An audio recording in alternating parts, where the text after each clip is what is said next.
Asalaamu calaykum dhammaantiin waan idin salaamay meel kasta oo aad joogtaan. Caaway waxaa la ciyaari doonaa laba kulan oo weyn kaas oo ay iskaga hor imaanayaan Real Madrid iyo AC Milan iyo sidoo kale Bayer Leverkusen iyo Liverpool. Liverpool aan ku horeynay Liverpool caaway waxay la ciyaari doontaa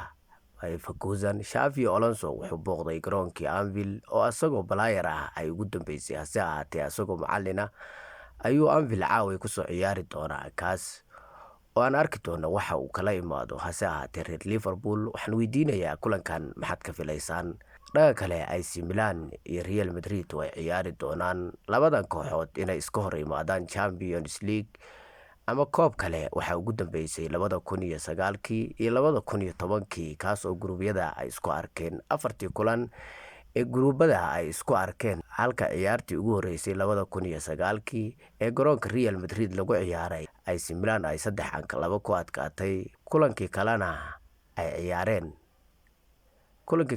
ciyaareen oo guriga AC Milan ay ku ciyaareen ciyaar barbardhac ku soo dhamaaday. Sidoo kale 2010 ayay guruubada isku arkeen kaas oo kulankii hore Real Madrid 2 gool ku soo adkaatay hase ahaatee guriga AC Milan markii la tagay 2-2 ku soo dhamaatay.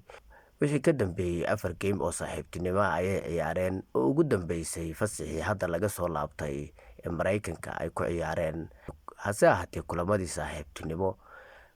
Real Madrid 2 jeer ayay badisay halka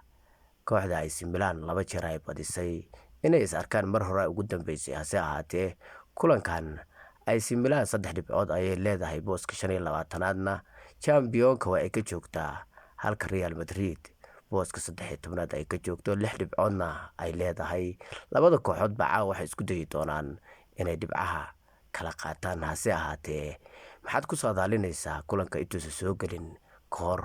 Dhammaantiin waa mahadsantiin muuqaalkan hadduu ku soo gaaray follow iyo like dhanka YouTube-ka haddaa naga daawanaysana ku soo bir Bila Sports oo ka mid noqo haweynta halkan aan ku saaxiibnay.